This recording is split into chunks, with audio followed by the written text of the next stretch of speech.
நண்பா அன்றைக்கி சூப்பரான ஒரு ஃபிஷ் கறி வைக்க போகிறோம். என்னென்னா ஃபிஷ்ஷு பாருங்கள். இது என்ன ஃபிஷ் தெரியுங்களா? Sunday fish. இது லூலில் ஆஃபர் போட்டுருந்தான். நான் காமிக்கிறேன் அது என்ன ஃபிஷ் கூட. ஸோ மறக்காமல் என்ன சேனல் அதேமாதிரி சப்ஸ்கிரைப் பண்ணுங்கள், லைக் பண்ணுங்கள், ஷேர் பண்ணுங்கள் நண்பா. ஸோ இப்போ பாருங்கள், இப்போ கோகோனட்டு இது ஒரு 10 கிராம் போட்டுக்கிறேன். இது பேஸ்ட்டு பண்ணணுமா?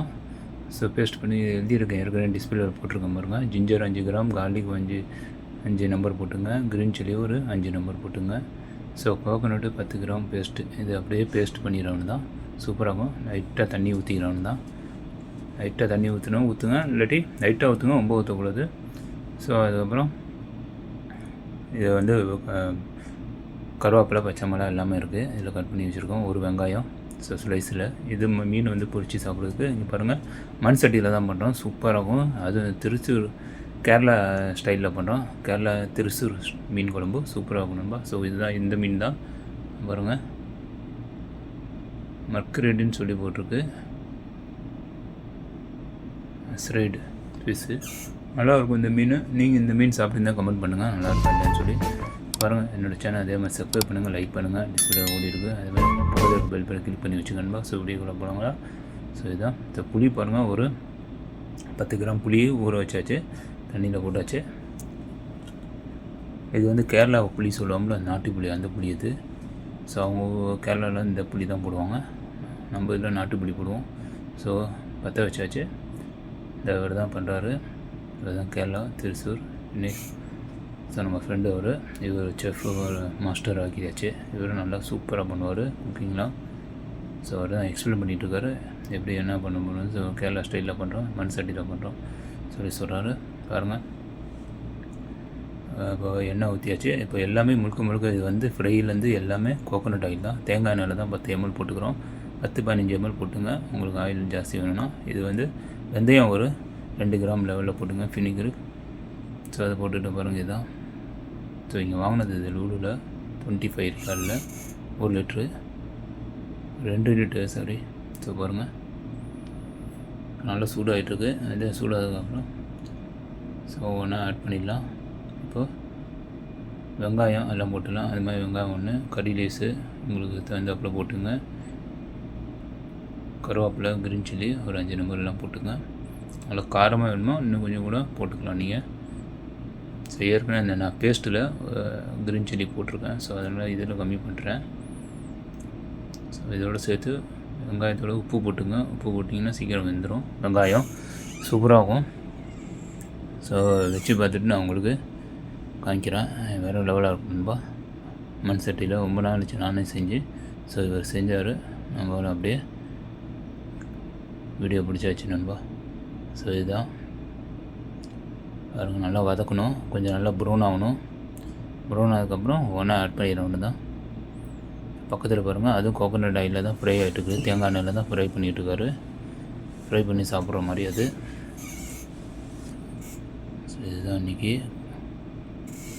நல்லா சூப்பராக இருக்கும். நல்லா மசாலாலாம் போட்டிருக்காரு ஃப்ரைலாம், டிப்டாக இருக்கும், நல்லா சாப்பிட்ருக்கும் பாருங்க. ஸோ நல்லா ஃப்ரை பண்ணி விட்டுட்டு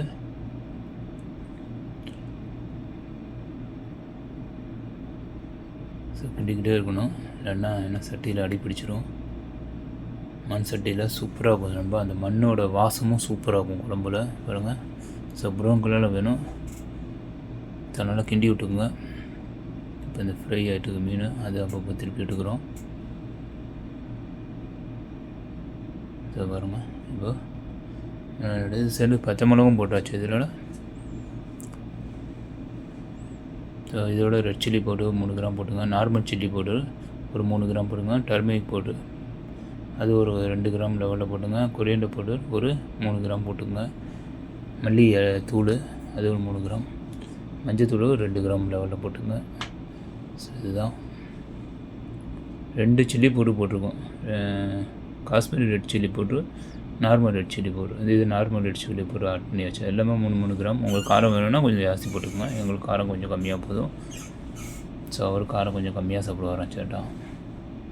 ஸோ நல்லா கொஞ்சம் கிண்டி விட்டுங்க. நல்லா இந்த மசாலா வந்து எண்ணெயில் நல்லா ஃப்ரை ஆனதுக்கப்புறம் ஒரு டேஸ்ட் வரும். ஓகே பாருங்கள், நல்லா ஃப்ரை ஆகிடுச்சு.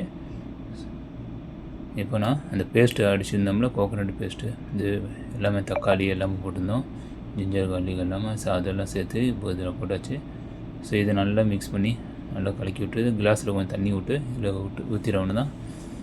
ஸோ அதுவும் ஊற்றியாச்சு. ஸோ நல்லா கிண்டி விட்டுங்க. கிண்டி விட்டு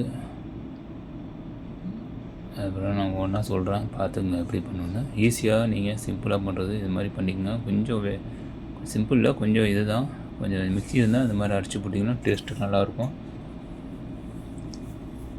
சாப்பிட்றதுக்கும் அருமையாக இருக்கும். ஸோ அடுத்தது வந்து ஸோ நல்லா ஃப்ரை ஆகிடுச்சு. இதோட புளி போட்டுக்கிறோம். புளி லெவலில் 10 கிராம் தண்ணி அப்புறம் சேர்த்து போட்டாச்சு. வாட்ரு புளியோடு சேர்த்து போட்டாச்சு. ஸோ அப்போ தான் நல்ல டேஸ்ட்டாக இருக்குமா. புளி சேர்த்து போட்டால் தான் டேஸ்ட்டாக இருக்குமா. தண்ணியோட அதுவும் சேர்த்து போட்டால் நல்லாயிருக்கும். ஸோ அதோட தண்ணி ஊற்றிக்கலாம். ஒரு 250 ml தண்ணி ஊற்றிக்கலாம். ஏன்னா கறி மாதிரி தான் பண்ணுறோம் நம்ம. கொஞ்சம் கெட்டியாகவும் நல்லாயிருக்கும். இப்போது மீனை இறக்கிறவனு தான். இப்போ கொஞ்சம் போட்டுட்டு ஒரு 10 நிமிஷம் பாயில் ஆனதுக்கப்புறம் தண்ணி அப்புறம் மீனை இறக்கிடலாம். அப்புறம் 10 நிமிஷம் பாயில் ஆகணும் தண்ணி. ஸோ மசாலா அதெல்லாம் போட்டு முடிச்சதுக்கப்புறம் ஸோ அதான் சொல்லிகிட்ருக்கோம். நல்லா பாயில் ஆகிட்டுருக்கு. இங்கே ஃப்ரை பண்ணி முடித்தாச்சு. ஸோ மூடி இதோடது இல்லை. ஸோ மூடி வந்து இப்போதைக்கு இது போட்டுருக்கோம். பாருங்கள் நல்லா பாயில் ஆகிடுச்சு. பாருங்கள் தண்ணி கொதிக்குது மீன் குழம்புல. இப்போ மீனை இறக்கிறவனு தான். சூப்பராக மீன் நல்லா க்ளீன் பண்ணி மஞ்சத்தூள்லாம் போட்டு ஊற வச்சாச்சு. நல்லா டேஸ்ட் இருந்தது மீன் குழம்பு. மீனை இறக்கியாச்சு. அதுதான் இன்னும் ஒரு 20 மினிட்ஸ் குக்கிங் டைம். ஒரு லைட்டாக அப்படியே அமுக்கி விட்டுக்குங்க. போட்டு கிண்ட வேண்டாம். கொஞ்சம் 20 நிமிஷம் போதும். அதுக்கப்புறம் முடிஞ்சிடுச்சு. அதுக்கப்புறம் சர்வீஸ் பண்ணி சாப்பிடுங்க. அது மறக்காமல் என்னோடய சேனல் அதே மாதிரி சப்ஸ்கிரைப் பண்ணுங்கள், லைக் பண்ணுங்கள், ஷேர் பண்ணுங்கள். பக்கத்துக்கு பெல் பட்டன் கிளிக் பண்ணி வச்சுக்கோங்க. இந்த டிஸ்பிளேயில் ஓடிட்டுருக்கு. ஓகே, நம்ம என்னோடய வீடியோலாம் ஃபாலோ பண்ணுங்கள். ஸோ எல்லாத்துக்கும் நன்றி. என்னோடய சேனல் சப்ஸ்கிரைப் பண்ணுங்கள் எல்லாத்துக்கும். ஓகே நண்பா. ஸோ நெக்ஸ்ட் வீடியோவில் பார்க்கலாம். அஸ்ஸலாமு அலைக்கும் வரஹ்மத்துல்லாஹி வபரகாத்துஹு. ஜஸாக்கல்லாஹ் ஹைர்.